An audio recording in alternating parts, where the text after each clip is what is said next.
বয়সের ভারে নুয়ে পড়া শতবর্ষী কয়েদ ভানু নিজে ঠিকঠাক হাঁটাচলা করতে পারেন না, কানে শুনতে পান না, কথাও জড়িয়ে আসে। তারপরও বুদ্ধি, বাক ও শ্রবণ প্রতিবন্ধী ৬৫ বছর বয়সী সন্তান আশকর আলীর জন্য কি অপরিসীম মমতা। নিজে খাচ্ছেন, সন্তানের খাবার মেখে মুখে তুলে খাওয়াচ্ছেন। গাইবান্ধার পলাশবাড়ির শতবর্ষী এই নারী দারিদ্র্যের সঙ্গে লড়াই করছেন স্বামী মৃত্যুর পর থেকেই। ২ বছর আগে প্রতিবন্ধী ছেলেকে নিয়ে ঠাঁই নেন ইউনিয়ন পরিষদের বারান্দায়।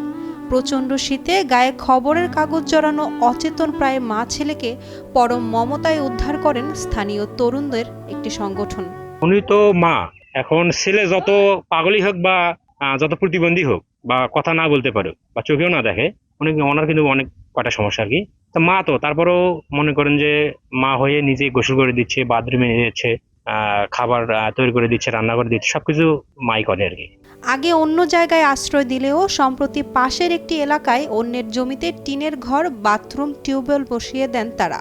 গ্রামবাসী অসহায় এই মা সন্তানের কষ্টের খবর রাখেন, তাদের কণ্ঠেও সহানুভূতি। এখন অসুস্থ অবস্থায় বেশি, সে কোনো কর্ম করতে পারে না, চলাচল করতে পারে না, আর মনে করো নিজে সে কিছুই করতে পারে না, তার পক্ষে কিছু সাহায্য করে লাগে। এলাকার উদ্যমী মানবিক তরুণরা অনেক ব্যস্ততার মধ্যেও প্রতিদিন এই জননীর জন্য সময় দেন।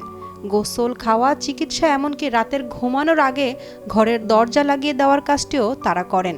আমাদের এই ভিডিওগুলো যাদের কাছে যায়, আসলে আপনাদের পকেট থেকে একটি টাকাও যদি বেঁচে যায়, আপনাদের পকেট থেকে অতিরিক্ত একটি টাকা হলেও এরকম অসহায় দরিদ্র মানুষের পাশে দাঁড়াবেন। আমি বলবো না যে এনাদেরকে সাহায্য করা লাগবে, এটা না। আপনাদের পাশেও যদি, আপনাদের পরিবার বা সমাজের পাশেও যদি এরকম লোক থেকে থাকে, তাদের পাশেও আপনারা এরকম ভাবে দাঁড়াবেন।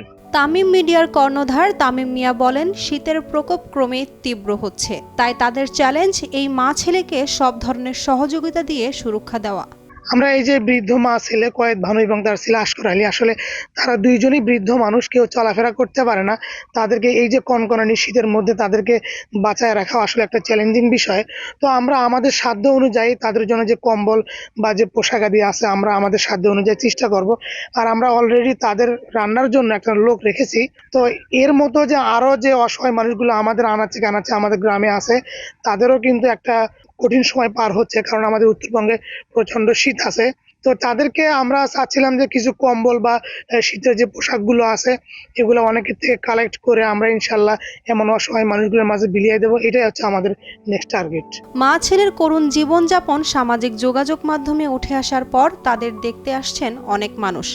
এর মধ্যে বাইরে থেকে যা সাহায্য আসছে তাও যথেষ্ট নয়, কারণ তাদের রান্নার জন্য একজন নারী কর্মীকেই বেতন দিয়ে রাখতে হয়েছে।